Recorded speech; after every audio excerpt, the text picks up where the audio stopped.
Good afternoon, everybody. 4 o'clock time for Sports4CLE, a special edition of Sports4CLE as we take a look at kind of the state of the Guardians, so to speak, where they're at, what they've done, and what they might do looking ahead to the 2023 season.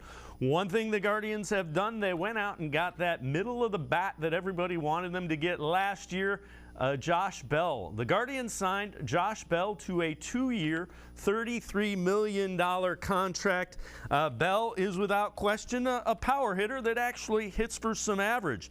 He has hit over 25 home runs in 2017, 2019, and 2021. A career high 37 of them back in 2019 last year. Power numbers down a little bit. 17 home runs, 71 RBIs, 156 games. He split time with the Washington Nationals and then was traded to the San Diego Padres, where he finished the year out on a pretty good playoff run team as well. Bell talked about why the Guardians, and Chris Antonetti talked about Bell fitting into this lineup. You know, we were probably talking about the Guardians a month ago before they, initially reached out.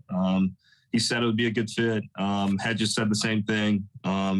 Told me about their minor leagues and whatnot. And it's tough not to get that itch, get that want to play with Jose Ramirez. Prodigious, best switch hitter in the league for a long time there. So hopefully, we can learn from each other. I can hit behind him, and he have 120 RBIs last year. Hopefully save some for me. But if we're both over 100, I think we'll be in a good place. Has evolved as a hitter and does a really good job of managing the strike zone. There are very few players in the league that have the power potential and hit the ball as hard, as consistently as Josh does, and manage the strike zone as well. So those ingredients are things that we think can lead to a very successful season. And let's welcome in Terry Pluto from the Plain Dealer, cleveland.com. Terry, you were on that press conference, as we saw. I asked Chris Antonetti that. This guy just made a lot of sense. You heard his name at the trade deadline as someone that the Guardians really wanted. Actually, and I wrote about it early November, but I said I just didn't think it would happen because his agent is Scott Boras, and Boras is notorious for wanting, he's the king of the 12-year contract and all that kind of stuff. Well, apparently the market for Bell wasn't quite as strong as Boras had hoped. And so the interesting thing is they found a way to make it work with Cleveland. It's 2 years, $33 million, I think $17 million the first year and then $16 the second. And the idea being that Bell can get out of it after his first year if he has a big year. If you're the Guardians, figure, okay, fine. He goes out and his 35 homers, great. We wish him well. And if he has a year kind of like he did last year where, he has 271, 16 homers, that kind of thing, we'll take him back at that price. So it was a good deal for both sides. I'm just surprised it happened because of the Boras factor, but I'm really glad about it because if it wasn't him, then you start getting into, Jesus Aguilar and guys like that. Yeah, I agree. The other thing is he's a sharp guy, talked a lot about his game and kind of how it's evolved. Take a listen to how Josh Bell described his hitting for power and average. When I'm right, I hit for average and power.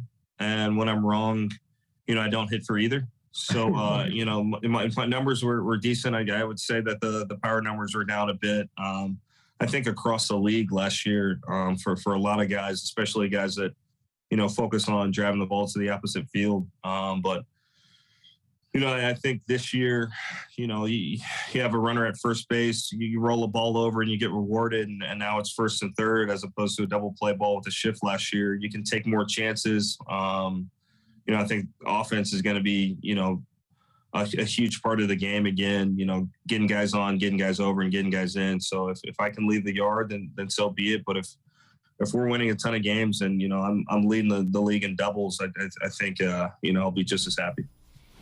And Terry, he's alluding to the shift being eliminated, and that's kind of the guy. Hearing him say that, he's going to fit right in with what Terry Francona wants this offense to be, what this offense was a year ago. Most years he strikes out 100 times and walks 80. I just have never liked the guys. They'll give you 25 homers and they're striking out 150 times and they're batting, 226, and you just go, I don't know. I'm not willing to trade all that lack of contact for a couple extra home runs. And if you look at some tapes of his home runs, in fact, there's somewhere online there is a video of almost all his home runs from last year, but it seemed like about half of them were to center field or left center when he was batting left-handed, and that's encouraging to me. And he's made himself into a decent first baseman. He was not very good coming up, and more importantly, you get Josh Naylor farther down in the lineup. There was a lot of talk about how bad the catchers hit this past year, David, but the DHs were brutal. I think they hit like 239 or something with 8 homers and 30 some RBIs. So you could now put Naylor into that DH spot. You could rest him against some lefties. He only batted 171 against lefties. Bell is a switch hitter, and he hits about the same against righties and lefties. So that's a good thing that helps him. It is a little offensively like Carlos Santana was for years. I'm not saying the year in 79 when he made 2019 when he made the All-Star team, but most other years, he plays all the time. Francona loves that switch hitter he just put in the middle of the lineup. Yeah, and you know what? There was a need for a bat like that in the middle of the lineup. Another thing that the Guardians did. Hold on a second, David. I was just looking at this. How many RBIs did Josh have? You just said it. I think it was 71 or something. Yeah, 71 for the year. Yep. Okay, so Jose at 126. Naylor at 79, and Rosario at 71. So even last year, which is considered sort of a down year for him, that would have put him third, on this team. And I think he was correct about the thinking with his shifts will probably open up some things for him. And also I believe, he was having almost an all-star season when he got traded. He had a very weird year. He's hitting 300 in Washington, got traded over to San Diego for the last 2 months of the year, and I think he hit like 180 or something. And then he hit in the playoffs, so I'm not sure what all that was about, but other than I liked his honesty. He goes, when I'm hitting for power and I'm hitting for average, and when I'm not right, I'm not hitting for either. Yeah. So, well, that's good. And maybe getting here, this Chris Valenko, the new batting coach they have, he fixed a lot of guys. He really did. I mean, yeah, Andres Gimenez was lost last year at the plate, and I think he really helped Josh Naylor become more contact oriented, and this the impact on the younger players like Juan and Oscar Gonzalez, because Cleveland was very fearful of bringing Gonzalez up, that he was just going to swing at everything and that. But I remember I actually got in an argument once with one of their top officials with that, and they were telling me this with the Guardians. I said, I got the stats in front of me. He strikes out about every 4.5 to 5 times. This is not, remember, who was the first baseman that struck out all the time? Michael Bradley. Was it Bradley? Yeah, Bobby Bradley. Bobby Bradley, yeah, right. Who strikes out every 2.5 times in AAA. I mean, that's not going to work in the majors. So why not try him? Yeah. And he fooled a lot of people. So the other thing that they went out and did, they did sign a veteran catcher. Mike Zunino signed to a 1-year, $6 million deal. Zunino, career 200 hitter. He does have 146 home runs and just under 3,000 plate appearances. Now he is coming off thoracic outlet syndrome injury that cut short last year for him. I say that. The year before that, he hit a career best 33 home runs and just 375 plate appearances, 216 average, was an all-star. He is a very good defensive catcher as well, which, Terry, we know that's what they're looking for from that position. And if a guy can run into some fastballs and hit home runs, perfect. Yes, they want that to be a key thing. That surgery, I just call it the iOS surgery, or whatever it is, TOS. It is a very serious surgery, and that's probably why the market for him was soft. So they're going to bring him in. Hopefully he'll be healthy, and then they could play him and Naylor together. It isn't all on Josh Naylor. Now, he is not a Guardians type hitter. He strikes out all the time. Even when he hit the 33 homers back in 21, he struck out 132 times and 375 at bats. So that's like almost every 3 times. But he did, as you said, run into some home runs. He's hit 20 homers at least 4 times in his career. His batting average is never going to be very high as 200. But after watching Austin Hedges and Luke Maile, you figure that's got to be better. And then I actually think Bo Naylor will probably hit a little better than those guys did too. So it gives them another veteran. I've got to find out more on how his physical condition is. Yeah, and you mentioned Naylor. Naylor's one of the guys that you just don't want a young guy, first experience in the big leagues. You don't want him to have to play every day when he's getting beat up behind the plate. So that's why you bring in the veteran. Also, too, there's a lot of pressure that they put on their catchers for game calling, and they view a catcher as part of the pitching staff, and you are really involved in the game planning. This is that you have to, as Francona says, you have to take ownership of your pitchers that day. Bo Naylor has impressed them because he's been taking courses to learn conversational Spanish, not just, throw a fastball in Spanish, but to really be able to connect with the pitchers. And so that's a positive thing there, because he understands that this is, if you want to play in the big leagues and play for Francona and play for the Guardians, this is how they do it. All right, talking about state of the Guardians, do you think they might try to add anything else, either via trade or free agency? They got the middle of the order bat, you got the veteran catcher. What else do you think they might be looking at? People say starting pitching, but that's the most expensive thing to get. They're always looking for relievers, and they manage to keep having good bullpens every year because they don't just say, well, this bullpen is set. They always want to add a couple of veteran arms there. In terms of the lineup, I don't think so, because if you go through the outfield, right now, that would probably start the people that they ended the year with, which was Quan in left and Straw in center and Oscar Gonzalez in right. But they love Will Brennan. They really do love Will Brennan. They actually have higher hopes for Will Benson than I do, but he's a guy that's there, and they think that by middle of next season, it's very possible George Valero, who's got a lot of power and the outfit, that he could be up. So those are just a couple of guys there that they are high on. So I don't think that they're going to make a big move with that. The infield, be interesting to see what they do with Rosario, because these shortstops are getting so much money. And even an average shortstop now, what was it, 13 years for, what's his name? I think 3 shortstops have gotten 10 or more year contracts. Bogart's got one. I think Trey Turner and Correa's going to get one. Yeah. It's incredible. All right. Terry Pluto and I are going to step aside, take a quick time out. Other side of the break, we'll look at that everyday lineup from a year ago, some of the things that went well. Also talk about this contract that Jose Ramirez signed. Sports4CLE Special Edition State of the Guardians. Stay with us. We'll be right back.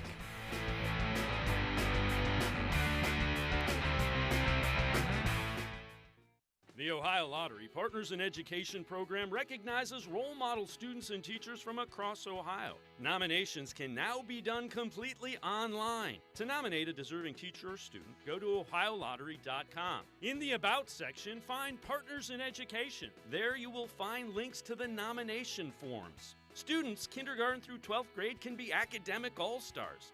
Teachers can be honored as a Teacher of the Month. The Ohio Lottery Partners in Education, where stars shine. The Greater Cleveland Sports Hall of Fame celebrates the star athletes and notable sports figures who were born or have made their home in Greater Cleveland. It tells the story of discipline, commitment, perseverance, sportsmanship, and excellence in achievement. It encourages and inspires those who believe in sport and its direct impact on the well-being of our community. Go to clevelandsportshall.com or follow us on Twitter at GCLE Sports HOF for more details.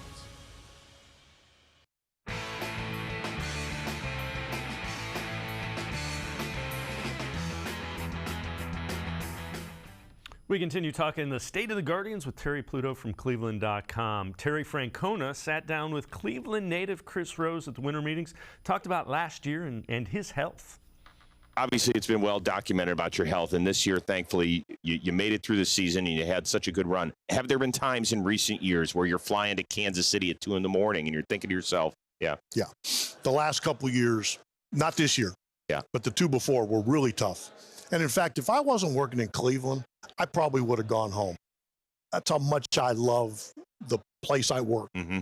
And some days when we're not maybe spending the most money, I remind myself of that because I work for the best people. You can't work for better people. Mm-hmm. And Chris and Cherney kind of helped me a ton when I wasn't feeling good, not pressuring me. Because I even told him at one point, I said, hey, I can understand how you might need to move on. I said, because this isn't fair to you guys. And Chris is like, no. And and he meant it. And it allowed me to come back because I was getting a little nervous that maybe it was kind of towards the end. Really? Yeah, you got to do the job right. Sure do. And I feel like I was putting way too much on the coaches.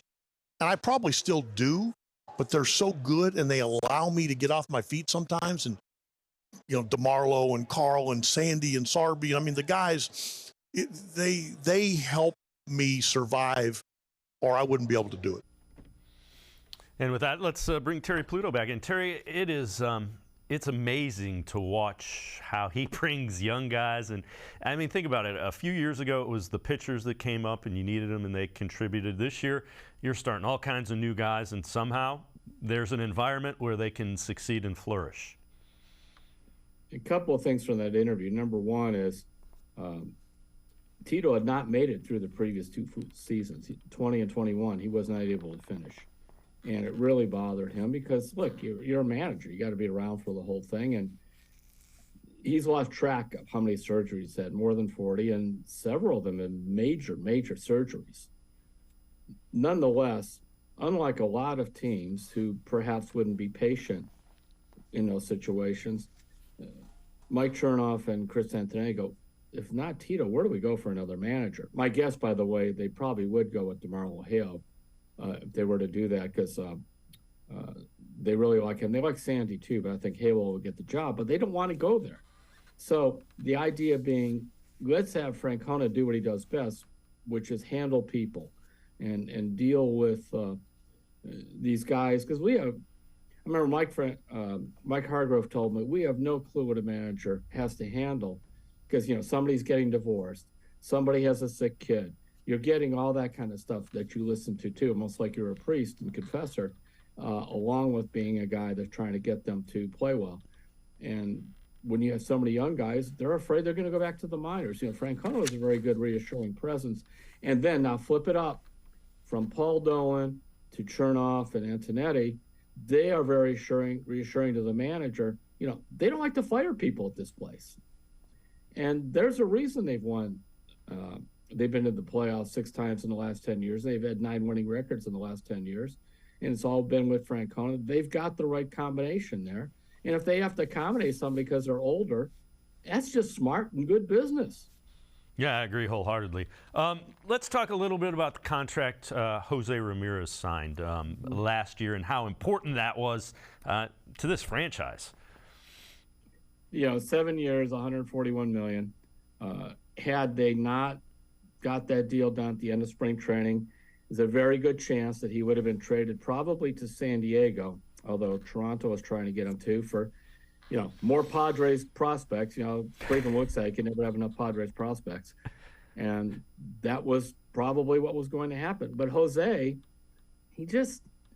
kind of like Francona. I mean, Francona anywhere during this time could have gone on the open market. By the way, the only manager in the big leagues Jose's ever played for is Francona.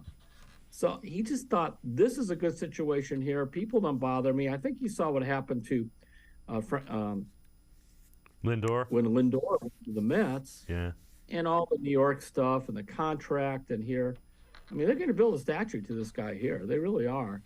Now, it's a little long for a guy who's, approaching 30 at the time. But this is Tom Hamilton and I were talking about this. And Hamilton said he remembered talking to Dan O'Dowd, the former assistant GM here under John Hart. And then O'Dowd ran the Rockies for years. And Dan O'Dowd gave Todd Helton a 7-year deal, very similar to this back in the day. And he told Hamilton, he said, I probably at the end of it, I'll think, gee, that contract was maybe too long. But for at least 5 of those first 7 years, boy, was I glad I got that contract done and glad that guy wanted to stay and play here. And I believe that's how it's going to be in Cleveland. Yeah, Jose. I agree with you. I want to see him with a guy like Josh Bell, and if they can add even another one, let's see what he does with some guys hitting behind him as well. And David, to that point also, then you look at these 11-year and these 13 years, there is no way. Or like Miguel Cabrera, I think, is still under contract. The man is older than me, and I've been getting Medicare for a couple of years. He's still under contract. See, those are too long. Yeah. When you could do a 5-year or a 7-year deal, I once had a GM said, I don't mind paying for this guy's kids to go to college, or maybe his grandkids to go to college. I don't want to pay for the kids in the next century to have to go to college. Let's talk about Stephen Kwan. That was a guy, he came up, did really well, had a little bit of a slump, and then found it. Think about where we were a year ago at this time, Terry. Who are they going to have play the outfield? And now they got a lot of guys that can play the outfield. In spring training, I wrote a longer piece on Miles Straw, and I said, well, they finally have an outfielder. Who's going to play around them? Who knows? Because at that point, they were still messing around. Remember with Rosario in the outfield. Yeah. And as for Kwan, he had a big spring training, and they were high on him, but who knew? I think he only had, 150 at-bats in AAA. And one of the things to keep in mind, 85% of all players who open in the majors or go to the majors, go to the minors at least once, in other words, they go back. And Kwan, had a big April. May, I think he batted 180. And he was talking to me, he said that he's battled his whole life what he calls the imposter syndrome. Because, he's listed at 5'9". I mean, I'm 5'9", 5'10". He's my size, maybe. He has hair, I don't, whatever, but he's small. And this is a guy that when he was recruited by Oregon State, the coaches around there, he had a junior college coach who was recruiting him, say, don't worry, you'll be back. In other words, you'll be back to the Bay Area, you'll be back playing for me. You'll never make it at a power program like Oregon State. And he had a very, very rough first year at Oregon State, but he persevered. And then he did the same thing. He had a trouble in May, and then in June he turned it around and got it going again and was solid all the way through. So you have him, I think, in left. I don't see him having a big drop-off just as the way he hits. Straw, I know, didn't hit very much, but he is an elite center fielder. And then in right field, Oscar Gonzalez played very well. And he actually had a little bit of a slump and came through it. And I mentioned before, Will Brennan, they love Will Brennan. And so he could be like the fourth outfielder. Now, Straw really falls off the table and starts hitting like 180 or something. They do have Kwan who can play center, Brennan can play center. So they have options out there. Where last year, we had no option. They're just throwing stuff against the wall. And Rosario in the outfield, Straw, maybe this kid Kwan, we don't know. I mean, they were going to go bargain shopping again. So it's a huge change. The other thing about Gonzalez, and as I'm listening to Josh Bell talk yesterday, I'm thinking this is a guy with his approach that can really help Gonzalez. Because I think the next evolution of Oscar Gonzalez is when you get into a situation where someone's going to try to get a fastball by you, have a rip at it, because I think his power may get unlocked a little bit too. Yeah, I'm looking at his stats now. I mean, he hit 296. I keep forgetting it was that high.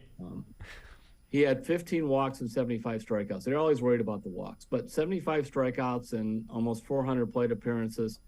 It's not bad. It's almost the same ratio as in the minors, every 4.5 times. So I think that he can just get better. I'll tell you, stuff I was told a year ago by some of the people in the organization on Gonzalez is just flat out wrong.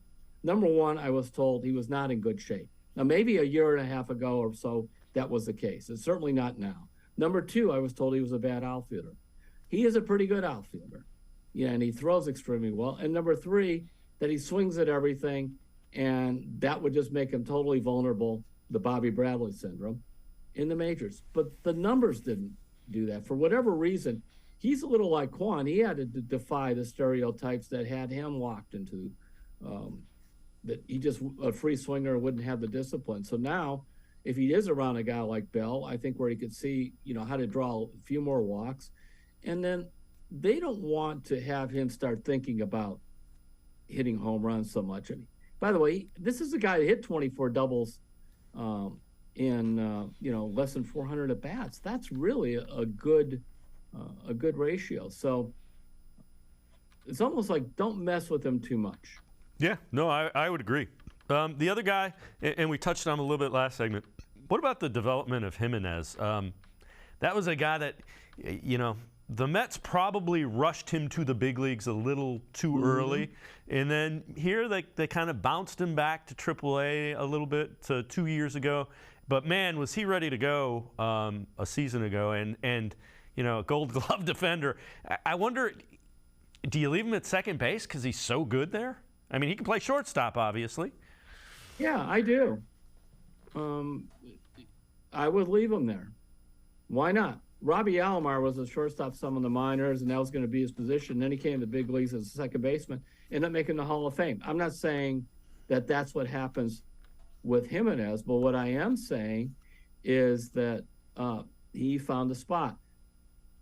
I'm not saying it's going to turn into Jose Ramirez, but stick with me for a minute, okay? Jose Ramirez at 23, the same age as Jimenez this past season.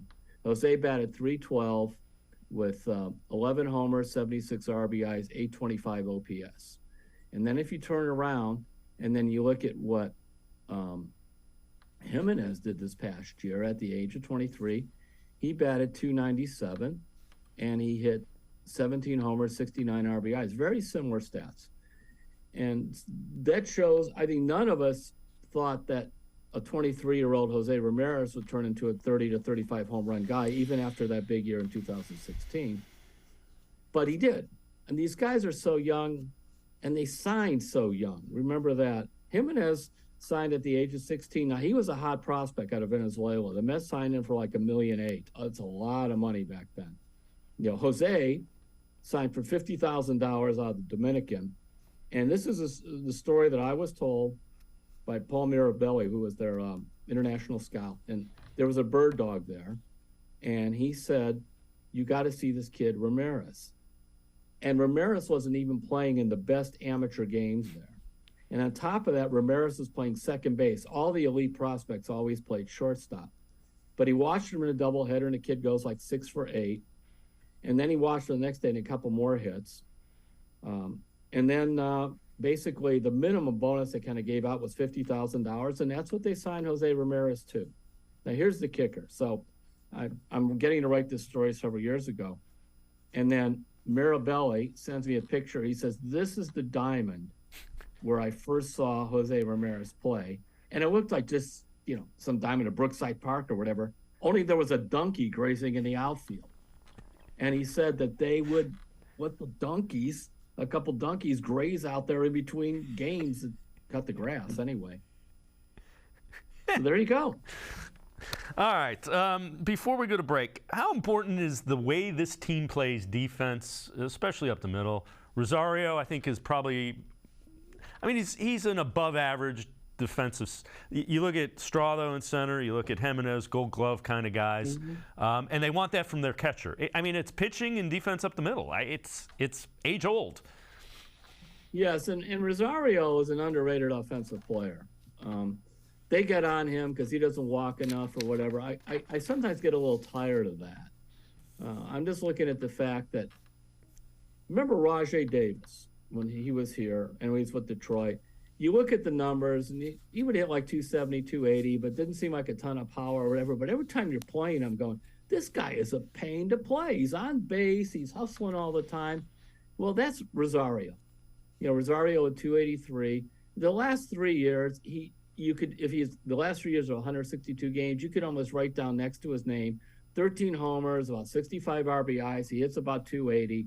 He plays all the time, plays hard all the time. And he made himself, they challenged him to get better at short, and he did. He doesn't make a ton of errors. So that's really said. The interesting thing now, he's heading into his free agent year. You know, what do they do there? And they have all these prospects. Brian Roccaccio and Gabriel Arias, and I'm sure I'm forgetting some others. But that guy is a big part of this team, because when you looked at the 1-2-3, when he went Quan, Rosario, Ramirez, then hopefully you're going to go Bell, and then you're going to go Naylor, and then Gonzalez. That's a pretty good top six. Yeah. That doesn't give you much breathing room. I would agree. Terry Pluto, plain dealer, cleveland.com, and I'm going to take one more time out. Other side of the break, we turn our attention to the pitching staff. Sports4CLE will be right back. Stay with us.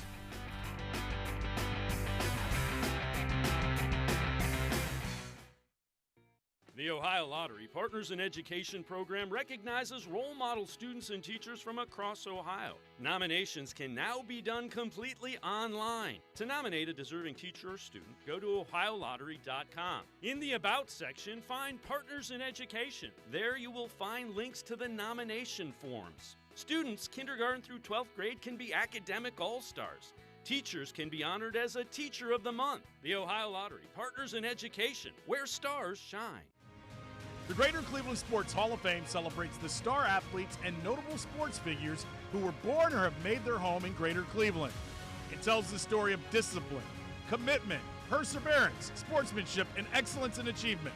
It encourages and inspires those who believe in sport and its direct impact on the well-being of our community. Go to clevelandsportshall.com or follow us on Twitter at GCLE Sports HOF for more details.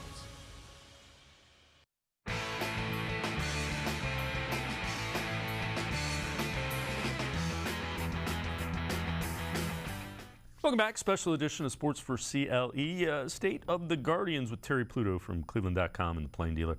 Terry, the pitching staff was expected to be good, and it was pretty good. Bieber got things rolling. I know his velocity was down, but he seemed to kind of adjust and figure out what he needed to do to be, the ace everybody expected him to. I don't care that much about his velocity. I'm with Francona on that. The location is big. He reminded me a little bit of Bert Blyleven, who after Bert Blyleven had he had Tommy John surgery. He came back. He didn't throw as hard as he used to, but he had the breaking ball and that. And he pitched for like 10 years after that. He knew how to pitch. And that's how I think Bieber was. Early in the year, Bieber was just trying to find out what his arm, the workload it could handle. They played down him missing 3 months for a sore tire shoulder, but he missed 3 months in 2021. That's serious business. And so they were thrilled to see how he came back and pitched that way. And, he pitched extremely well. Yeah. Now he's got 2 years left on his contract, so we'll see how that goes. I don't think they're going to trade him because it seems like to me like they really want to get back to the playoffs again, and you don't do that by trading Bieber. A couple of guys took pretty big steps forward. What about Tristan McKenzie, especially late in the year? And that was a guy that you had heard about him, and he finally put everything together, it seemed like, last year a little bit. He was another one where health was an issue in the minors, and he would get, not surgery, but he would have sore arms and tired arm. He's so thin. And you look at him there, he made I know his goal was to pitch 200 innings. He did 191 innings. He made 30 starts, ERA 296. Bieber's ERA was 288. So when you're under 3 in modern baseball, that's excellent. And you feel like he could just continue to get better. I like the fact that he walked only 44 guys in those 191 innings. Bieber walked only 36 in 200. These guys, they're not even walking, 3 a game. Basically, they're walking less than 2 per 9 innings. And the fact, by the way, they both struck out 9 guys per 9 innings. So you think that, well, McKenzie throws a little harder. The results were the same. Yeah, and again, you said it. They know how to pitch. They know how to set up what they do well. And another guy, Cal Quantrill was a guy that. he might have been their most consistent pitcher. There wasn't a huge drop-off or area where he struggled. And, every time he got the ball, it seemed like he'd get to the sixth inning and give him a chance to win, which is, if that's what you get from a three-starter, sign me up for that all season long. Well, the analytics complain because he doesn't strike out that many guys. He strikes out 6 per 9 innings. They always want you to strike out 9 per 9 innings. All right. Since he's come to Cleveland, 23 wins, 8 losses, an ERA of 3.11. And granted, sometimes wins and losses are predicated a little bit by, who you pitch against when you pitch. Nonetheless, he's 23-8. That ERA is 3.11. And he is, I think, a very reliable guy. I would talk to him about a contract extension and see what because the other two, of course, you'd like to have them signed up too, but I don't know what they're going to cost. But Quantrill may be a guy that you can get on the cheap because of the fact that it's just, as I say, he's just underrated. He's 27. My theory on most of these pitchers is this. If you're offered a chance to sign a long-term contract and you're a pitcher for the first time, take it. You don't know when that Tommy John's going to show up. You don't know when the short shoulder is going to show. You could talk to Corey Kluber. He's glad he took that extension. Carlos Carrasco, glad he took a big extension from Cleveland. In fact, he wanted another one. They gave him a second one.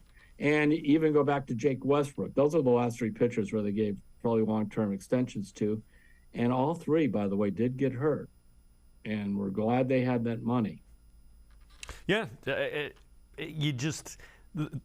pitchers take those arms take a beating when you're throwing 180, 210 innings a season. Let's talk about and David, after you have the first contract, you get to be 31 or 32, then fine, you could do whatever you want.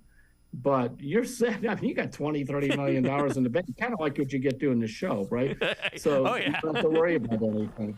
But I'm very serious about that. And I've talked to other executives too, and they have all the stats on this. And they said it really is the wise thing for most pitchers to do is take that cash the first time it's there, because the likelihood of them being healthy for 8 or 10 years of their career, even if they pitch that long, is very slim.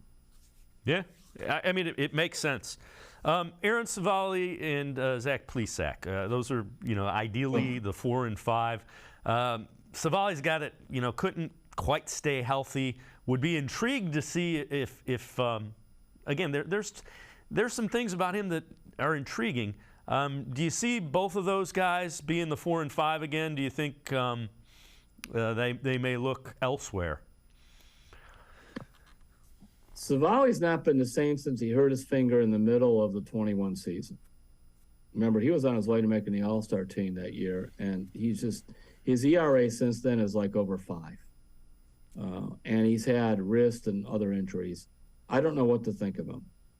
So it's hard to count on him. Plesac, oh boy. Yeah. I really think he belongs in the bullpen. He only basically has 2 pitches, and just have him go in there. His emotions get him in trouble. I mean, he's a guy that, if you really look at his stats over the last 2 years, his ERA over the last 2 years is 4.44, and that covers exactly 50 appearances. So that's probably who he is. His best year was 20 when he was the COVID year. He was 4-2 with a 2.28. But I just don't know. So I really do think they do need some other starters now. Who they will be, we'll have to find out. They kept pitching at Connor Pilkington, who actually had an ERA of 3.88. It's better than I thought it was. Can you turn around? And a guy like Cody Morris, or I'm just trying to fill in here who else you want to put in that rotation thing. Hench, as they put in the bullpen, I would leave him there. He was a starter. Eli Morgan, maybe him. I always thought Eli Morgan had a little bit of Josh Tomlin in him and might be able to be one of those guys to kind of get through. But they have some holes. They have some guys like Gavin Williams in the minors. and some others that they like. But everybody needs starting pitchers. Francona's old line is just when you think you have enough pitching, go get some more. Yeah, and it's proved true the last couple of years. Espino's another guy, but he missed most of last year. Espino's got to get healthy. Yeah. When did this guy last pitch? May, June? Yeah. Everybody loves his arm, and maybe it's fine. Now, they went through some of that with Tristan McKenzie early in his career, so you have to be careful. Sometimes when these guys are so young, David, and they're throwing 98 to 100 miles an hour, and he was a high school kid, their bodies can't handle it. Yeah. That was actually what happened with Bartolo Colon early in his career, and I believe he ended up finally having the Tommy John surgery, and then he pitched till he was 174 years old. And was effective. Before it was effective. I mean, it's amazing how long he pitched. Oh, yeah. When they traded him, I mean, what the Cleveland people said, and scouts from other teams, remember he was fat and all this, and he had a Tommy John, and they're like, how long is this? He's going to eat himself out of baseball. How long is it going to go? Well, he just got fatter, and he pitched longer. Right. And he was still effective. How about this? I mean, he's like he was throwing 91 miles an hour at the end. He was throwing a fastball and a changeup at the end, and still winning 12 games. Yep. Bullpen has been outstanding. Emmanuel Clase, the guy they traded Corey Kluber for, probably the elite closer, certainly in the American League. And Karinchak, if they have him right, the 8th and 9th innings are pretty well taken care of. Emmanuel Clase in the big leagues has an ERA of 147. 147. And a thing I look at is home runs, because, that's one thing that could kill you. As a starter, home runs aren't that big a deal because a lot of times they're solo shots and they're early in the game or whatever. I remember Jim Palmer, when I was covering the Orioles in '79, he would give up a fair amount of homers. He said, I didn't worry about it. I just put up my hand, give me another baseball. That's fine. You can't do that when you're a closer usually. So he has given up only 7 homers in 165 innings in his career. Yep. And that is just remarkable. And he doesn't walk anybody. He walks 1.7 per 9 innings, and he strikes out 9. You would think he would strike out more with that, but a lot of times those guys are making contact. They just beat it to the ground. He's been phenomenal. I mean, and then he signed this contract to take care of things. And he was a guy, too, that knew, okay, maybe I'm not going to get paid as much in the long run, but I got security. I got a family. I got all this. So he was one. Karinchak he had a 2.08 ERA. He pitched only 39 innings. He did have arm problems in spring training. He's got great talent. I have a hard time trusting him, but I can't argue with the numbers. Yeah, no, I get you. But I mean, you think about it. If you can use him in the 8th and Clase in the 9th, and you've got that, at least your first 3, you're in pretty good shape. That's 60% of your games where you've made it basically a 6-7 inning game. And also, if they can't go, I think between Hentges and Stephan, both of those guys, ERAs around 250, that is really a good place to be. Stephan has developed this split finger. That's a guy they picked on the Rule 5 draft from the Yankees. Hentges, I remember when I saw him in spring training and he's this young lefty. He's throwing he's a high school pitcher. He's throwing it all over the place. He's walking guys. I'm like, they keep telling me he's a prospect. I just don't see. He didn't throw any strikes. And finally, they put him in the bullpen, and he figured it out. And there was an old John Hart saying, and he did this with Danny Baez and a couple other pitchers. And Jose Mesa was another one. If you guys got a good arm, he can't make it as a starter, just stick him in the bullpen and give him 2 pitches. Make it simple. And that's what they did with Hentges. And now you look at him as a lefty, he is a real weapon coming out of there. So even if Karinchak were to falter, they have those 2. Sandlin's a pretty good pitcher. He keeps having some arm problems. He has some control problems a little bit last year too. But I do like Sandlin. And a guy that is really underrated was De Los Santos. He was 5-0 with a 3.04 ERA. So they've got a lot of guys. I love Cody Morris, by the way, whether it's a starter or a reliever. But I'm very high on him. And I think that he can be effective in either spot. The Guardians think two guys, they're a little ways away, but could end up as starters maybe midseason or later on. One was Logan Allen, not the Logan Allen that was here and let go, but they had a Logan Allen that they drafted a couple of years ago. I think this one's Logan T. Allen. And then a guy named Curry. So those are some names to keep an eye on. Terry Pluto, as always, great stuff. Thank you so much for the time and the insight. Appreciate it, Terry. I'm glad to do it, David. It's fun to talk baseball. Enjoyed it very much. Terry Pluto, make sure you check him out, cleveland.com. And the Plain Dealer will take a quick timeout, take a look at some of the names of the prospects to keep an eye and ear out for with the Guardians. Special edition, State of the Guardians on Sports4CLE. We'll be right back. Come back to go forward. Back to learning new things. Back to pursuing your dreams. Tri-C has flexible learning options to fit your life. And every year, more than 1,000 local companies provide Tri-C students with real-world learning. The right education can boost your lifetime earning power by hundreds of thousands of dollars. Start now with a college education you can afford.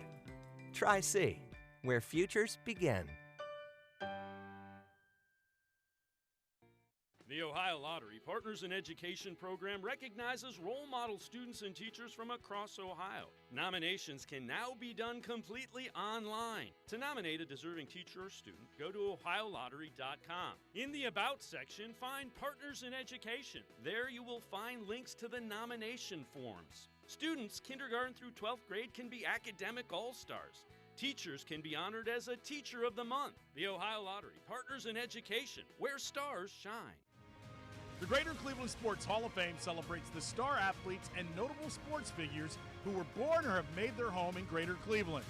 It tells the story of discipline, commitment, perseverance, sportsmanship, and excellence in achievement. It encourages and inspires those who believe in sport and its direct impact on the well-being of our community. Go to clevelandsportshall.com or follow us on Twitter at GCLE Sports HOF for more details.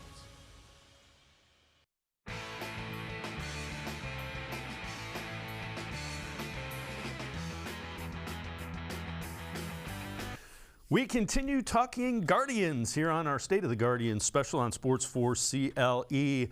We're going to welcome in James Harris, Assistant General Manager for the Guardians. And James, you have a background in development in baseball. Last year, Steven Kwan, Oscar Gonzalez made Major League debuts. They were both keys to helping the Guardians win that American League Central. The year before, it was a couple of pitchers, Tristan McKenzie, guys like that, making Major League debuts, having success. What does it do for the development side and the organization as a whole when you see guys working, they get to that level, and they have success at the big league level in their first go-round?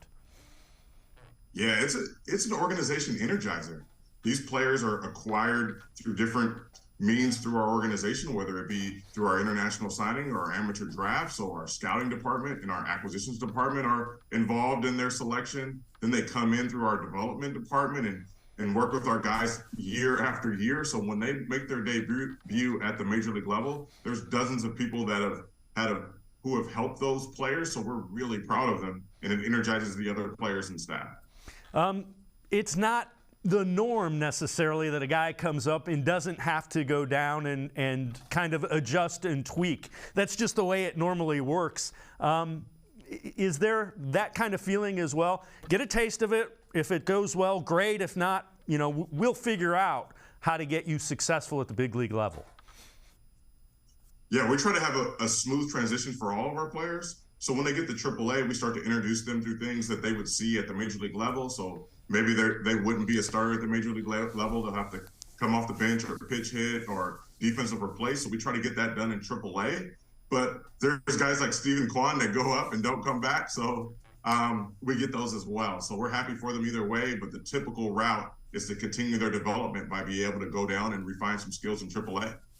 So, youngest team in baseball, one of the youngest in the history of baseball, were the Guardians last year. They got that American League Central, won the Wild Card Series, went to the Divisional Series, went to 5 games with the Yankees. But the system is still one of the best as far as the minor league goes. 6 of the Guardians prospects among the top 100 in baseball.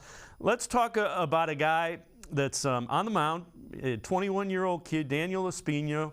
And Espino has what has been described as some of the best stuff in the minor leagues. Was banged up a little bit last year, not healthy. How is he doing? Daniel's doing well. He's working his tail off in Arizona. Well, now it's Christmas break, so he's at home in Panama, but he's been working with our staff in Arizona. As you can see in the video, the stuff is live. It's 98, 99, touching 100 at times. He has a slider to complement that and a changeup as well. So he's been really effective in the AA level, and we're really excited about Daniel in 2023. And again, a young guy, 21, 22 years old. What are some of the things that you're refining with him to make him successful when he does have to face the best at the major league level? Yeah, you've talked about it a little bit. He's been a little bit banged up. He's a guy who works extremely hard, cares about his body, but it's a big frame, it's powerful, and we're just working to help him stay elite every day to get out there so that stuff can play for us at the major league level. He's a good kid, works his tail off, and a great teammate. And again, the organization seems to have a kind of a mindset of don't rush these guys, let them kind of develop at their time frame. How important is that you don't, okay, this year you're supposed to be at this level? Yeah, you mentioned that we were the youngest team in baseball at the major league level, but we were the youngest team at every level. So we don't rush our players. One of the reasons is because we're good at the major league level. So you've talked about 17 guys making their debut. We were in the playoff last year. We're really good at the major league level, so the need is not as great as it might be if we were not as good. And you see some of the scouting reports on Daniel Espino there. The 70 is the grade there. So his 70 is as high as it's graded at a fastball. You saw his slider. So what that says is kind of a power arm. Is this guy a power arm, and what would his ceiling be when you look at Daniel Espino? Oh, that's a difficult one to answer. We feel really strongly about Daniel. We think he has the potential to be a great major league contributor to our team. That's a pretty good ceiling by itself. But he has everything he needs to be successful within our organization. All right, let's. So we talked about top pitcher. Another guy that's in the top 25 in all of baseball is a young power-hitting outfielder, and Guardians fans are going to smile when they hear that power-hitting outfielder, George Valera, 21 years old, left-handed, and we picked out one where he almost hits the scoreboard to show you from the beginning here. Tell me a little bit about Valera, what you see with him. Yeah, George, you mentioned it. There is some power in the bat. There's some good defense there. He's a great teammate as well, and he works his tail off. George also brings some flash to the game. You can kind of see him pause a little bit after and admiring that one a little bit because it's a no-doubter. But he's a great player for us, and we're really excited about George's progression. Again, a young guy, 21, 22 years old, had success last year. What, when you talk about George Valera, what are you looking to see as he develops and moves up the system? And again, you see the power and the overall grade. It's kind of the scouting report. Does everything well is what that tells you right there. Yeah, as you said, he's a young player. And he's exciting. We're hoping to get him a little bit more seasoned in AAA, and he'll have a chance to help our major league team at some point in the near future. We're really good in the outfield, as you mentioned earlier, with guys like Steven Kwan and Miles Straw and Oscar Gonzalez, and George fits in right along with those guys, a left-handed hitter. So we're excited to get him out there here in spring training and see where he's at. And we mentioned Gonzalez, Kwan, Straw, now Valera. A couple years ago, Guardians fans were asking where the outfielders were. Well, you were kind of developing and trying to bring them along. Another pitcher, and this is a guy who had some college experience, and again, among the elite in all of baseball as far as prospects go. Gavin Williams, 23 years old, a little older because he had some college experience, but another guy, upper 90s with the fastball. What jumps out about Gavin? Gavin, again, another big power arm, upper 90s fastball. Also has the slider like some of the other guys. He'll mix in a changeup as well as a curveball from time to time. He has like 4-pitch mix, and it's exciting. So we're looking forward to seeing him this spring as well. The other thing you can see, and this is just something that was on minor league baseball, he fills up the strike zone, and that seems to be a recurring theme with all of the starting pitchers. Don't be afraid to go in the zone. Exactly. I mean, and you said it earlier today, the stuff, it's good. I mean, a guy like this, he's an early round pick, and he's had success since he's been in the minor league so far. We're really excited about Gavin, and then it's upper 90s on top of that with the fastball, so he's an exciting one. And again, you see the fastball grade in that scouting report 70, so that's the highest level that goes on top of Espino. So you got a couple of guys with power arms in the rotation. So we've got power arms that are very well stocked in the system. The other thing, middle infielders, and we're going to talk about another, a guy that's a shortstop that's among the top prospects in all of baseball, Brian Rocchio. And this is another guy, just 21 years old. What jumps out about Rocchio? So Rocchio, as you mentioned earlier, I mean, he can play a good shortstop, above average shortstop, but he also can play second, third as well. We don't know where these guys are going to break in at the major league level. We're really good at second base, we're really good at shortstop, and we're extremely good at third base at our major league level. And Brian can play all three. So we're excited about him being able to do that. And then the bat speaks for itself, both contact and there's some power in there. And we're really excited about Brian. There's some speed to go with that as well. And it's kind of interesting, James, when we talk about projecting these guys, you don't have any idea how a 21-year-old's body is going to change by the time he's 23, 24, has kind of been in a major league systems weight training program. You see the run grade there kind of jumps off the page, as does the fielding for Rocchio. But trying to project how these guys end up being built as they get into their mid and late 20s is part of the equation as well, isn't it?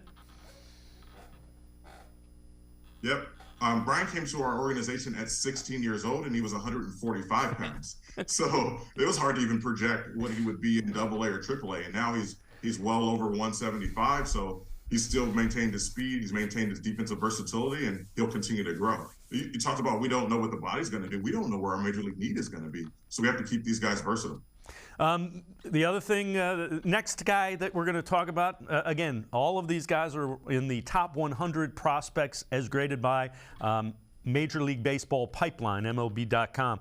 Bo Naylor, this is a guy that has some familiarity to Guardians fans because he was on the playoff roster a season ago, and a catcher. So what do you see from Bo Naylor?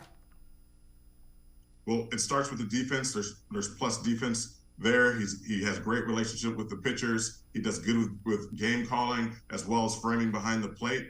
But one thing that's in addition to that, he's a threat offensively. We're really excited about what he can do from the left side of the plate, and we know that he can help us in Cleveland in the near future. And again, a young guy, a plus offensive guy at a position that the Guardians have said historically, you better be able to handle pitchers and you better play defensively if you want to play catcher for Terry Francona. Yes, and Josh does that. I'm sorry, Bo does that. I messed up and called him Josh because Josh is his older brother, but this is the last time I will refer to him as Josh's little brother. What do you see from him that you like? Here you see the grade, and the thing again that pops, the arm, the fielding, in addition to being above average on the offensive side of things. And those grades are relative. They're not relative to position. They're relative to a bat. So when you get guys that are above average bat with that type of thing at a pitcher, at a catcher position, that's an impressive combination. Absolutely. I mean, typically you'll see guys have one or the other. They'll be either offensive oriented or defensive oriented, and we get both. So we're really excited about what he can do with us in the future. So the last guy that we're going to talk about, the sixth of the Guardians that is in the top 100 prospects for all of Major League Baseball, according to MLB Pipeline, another pitcher, and it's another college-age pitcher, Tanner Bibby, and again, the organization has had a lot of success developing specifically college-aged pitchers? Yeah, so you're starting to notice a pattern here. Upper 90s fastball also brings you a slider. Bobby mixes it up a little bit more than the other ones. You're going to see quite a bit of the curveball and the changeup as well. So all 4 pitches fills up the zone, and he's been successful so far. And you see Bobby's slider, the first couple of those are just nearly unhittable when they drop like that. And again, that is a pitch that's in the upper 80s, low 90s that's moving like that. So the stuff is definitely there. Absolutely. And he's had success. And I mean, again, just like the other guys, great teammate, works really hard, takes care of his body, he's been relatively healthy. We're really excited about Bobby. So you hear the pitchers, you've got the middle infielders. We talked about Bo Naylor. So defense up the middle. It's, Miles Straw, Stephen Kwan, both plus defensive guys in the outfield, and the pitching. Let's talk a little bit about a couple of guys that have already made their major league debuts that could see more and more action. Gabriel Arias and Will Brennan. What do you see from those guys? What are they working on to actually be more and more complementary pieces at the big league level? Yeah. Well, we'll start off with Arias. If you notice through Arias' AAA career, and even when he came up to the big leagues, he played all 4 infield positions, and he played both corner outfield positions. So we don't know where he's going to be at the major league level. So he's been able to be versatile enough to bring good defense at all of those positions. Offensively, you notice that he's bigger than the other guys that we've talked about in terms from the middle infield position. He brings some power to the bat, and we're really excited about the versatility that he can provide Tito and our major league staff. And Brennan is another guy, another outfielder that has shown flashes of being a plus offensive player at the big league level even. Absolutely. He brings bat the ball. He brings you a good competitive AB. He brings you some good defense. He's a great teammate, and he got some time and helped us out in the playoffs. So the moment was not too big for him, and we're really excited about him as well. These are a lot of guys that are easy to talk about. James Harris, Assistant General Manager, Cleveland Guardians. Thank you so much for the time and providing us some insight as some of the young guys that are trying to get their way up to the big leagues and help the Guardians coming up in 2023 and beyond. Yeah, thanks for having me. It's been fun to talk about our guys. All right, James Harris, again, Assistant General Manager for the Cleveland Guardians. That'll do it for this special edition of Sports4CLE. The state of the Cleveland Guardians, pretty much exciting times, a young roster, and plenty of guys on the way that can help as well. That'll do it for this edition. We will see you again tomorrow at 4 o'clock on Sports4CLE. Have a great night, everybody. See you tomorrow at 4.